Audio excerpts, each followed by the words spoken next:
महाराष्ट्र में कुर्सी की लड़ाई खत्म, लेकिन लगता है हक की लड़ाई अब भी बाकी है। महाराष्ट्र में देवेंद्र फडणवीस ने मुख्यमंत्री वाली कुर्सी आखिरकार हथिया ली। इसमें कोई शक नहीं कि इसके वो हकदार भी दिखाई दे रहे थे। उनकी पार्टी सबसे बड़ी पार्टी रही, सबसे ज़्यादा सीटें जीती, और महाराष्ट्र में भगवा झंडा इतनी ऊंचाई पर उन्होंने लहराया तो वजह साफ थी, देवेंद्र फडणवीस ही इसकी वजह थी, क्योंकि पूरी रणनीति उनकी अपनी बनाई हुई थी। बीजेपी बुलंदियों पर पहुंची महाराष्ट्र में, तो इसकी वजह भी देवेंद्र फडणवीस ही नजर आए। सीएम डिप्टी सीएम का शपथ ग्रहण हो चुका है। फडणवीस शिंदे के बीच में सीएम की कुर्सी का झगड़ा खत्म हो गया है और अब पोर्टफोलियो बंटवारे की बारी है। महायुति में बड़ा भाई बनने वाली बीजेपी अब अलग रणनीति बनाकर आगे बढ़ती दिखाई दे रही है। उसने पहले सीएम पोस्ट पर अपना पूरी तरह से कब्जा किया। मान मनोबल के बाद आखिरकार फडणवीस को मुख्यमंत्री बनाए जाने पर सहमति बन गई और अब बीजेपी की नज़र दो ऐसे मंत्रालयों पर है जिससे महायुति में तकरार बढ़ सकती है, जिसकी गुंजाइश अभी भी दिखाई दे रही है। बीजेपी अब धीरे धीरे कदम आगे बढ़ा रही है, क्योंकि हर फैसले को सोच समझ कर लिया जा रहा है। मुंबई से लेकर दिल्ली तक हर फैसले के लिए ज़बरदस्त मंथन हो रहा है और इसीलिए वक्त भी लगा, क्योंकि ज़बरदस्त बहुमत मिलने के बाद तुरंत शपथ ग्रहण नहीं हुआ। बहुत सी गुत्थियां थी जिन्हें सुलझाकर बीजेपी आगे बढ़ना चाहती थी और इसीलिए भी बीजेपी को लगा कि भले ही देरी से आगे बढ़ें, लेकिन दुरुस्त आगे बढ़ें। देवेंद्र फडणवीस की अगुवाई में बीजेपी अब फ्रंट फुट पर खेलती हुई दिखाई दे रही है। महाराष्ट्र में सीएम डिप्टी सीएम का जो म्यूजिकल चेयर वाला खेल था, अब ये तो पूरी तरह से खत्म हो चुका है। मगर महायुति के भीतर टकराव पूरी तरह से खत्म हो गया हो, ऐसा अभी बिल्कुल दिखाई नहीं दे रहा। महायुति में अब पोर्टफोलियो को लेकर के तकरार आगे बढ़ सकती है। सूत्रों की अगर माने तो महाराष्ट्र में बीजेपी शिंदे गुट वाली शिवसेना और अजीत पवार गुट की एनसीपी के बीच में पोर्टफोलियो को लेकर टकराव अब भी हो सकता है। 132 सीटें जीतने वाली बीजेपी अब अपना दमखम दिखाने की पूरी तैयारी में है।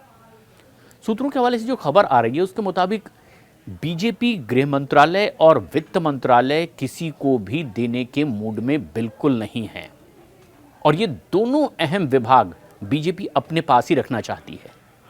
यह बात भी बहुत दिलचस्प है कि शिंदे के नेतृत्व वाली जब सरकार चल रही थी तब होम मिनिस्ट्री देवेंद्र फडणवीस के पास थी, जो कि उप मुख्यमंत्री थे। वित्त मंत्रालय अजीत पवार के पास था, वो भी उप मुख्यमंत्री थे। और शायद पिछले कार्यकाल के अनुभव के आधार पर ये दोनों ही पार्टियां, जो बीजेपी के सहयोगी दल हैं महाराष्ट्र में, ये अपना अपना दावा बरकरार रखना चाहेंगे। लेकिन सूत्रों का कहना है कि पोर्टफोलियो का बंटवारा सीटों की ताकत के हिसाब से ही होगा। खजाना और कानून व्यवस्था की जो कमान है वो बीजेपी महाराष्ट्र में अपने ही पास रखना चाहती है और ऐसे में खींचतान बढ़ने की पूरी उम्मीद दिखाई दे रही है। एकनाथ शिंदे की शिवसेना लगातार होम मिनिस्ट्री की डिमांड कर रही है, क्योंकि जो उप मुख्यमंत्री था पिछले कार्यकाल में उसने होम मिनिस्ट्री अपने पास रखी थी, यानी देवेंद्र फडणवीस महाराष्ट्र के उप मुख्यमंत्री के साथ साथ होम मिनिस्टर भी थे। लेकिन अब क्योंकि पहले के मुख्यमंत्री अब उप मुख्यमंत्री हो चुके हैं एकनाथ शिंदे, तो इसी तर्क के आधार पर वो भी होम मिनिस्ट्री पर अपना दावा ठोकेंगे।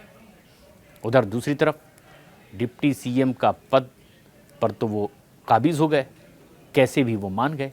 मगर माना यह जा रहा है कि होम मिनिस्ट्री के वायदे पर ही वो शपथ लेने को शायद तैयार हुए हों।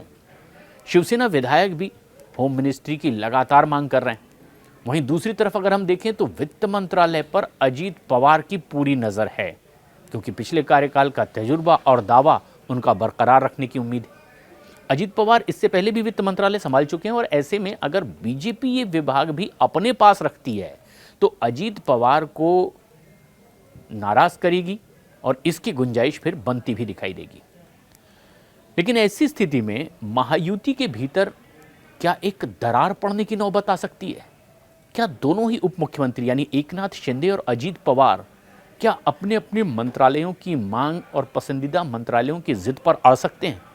क्या महायुति के भीतर कोई असहज स्थिति बन सकती है? ये बड़े सवाल हैं और पूरी तरह से इसका जवाब आना अभी तक बाकी है। अभी तक अजीत पवार इस पूरी तकरार वाली फ्रेम से पूरी तरीके से गायब थे।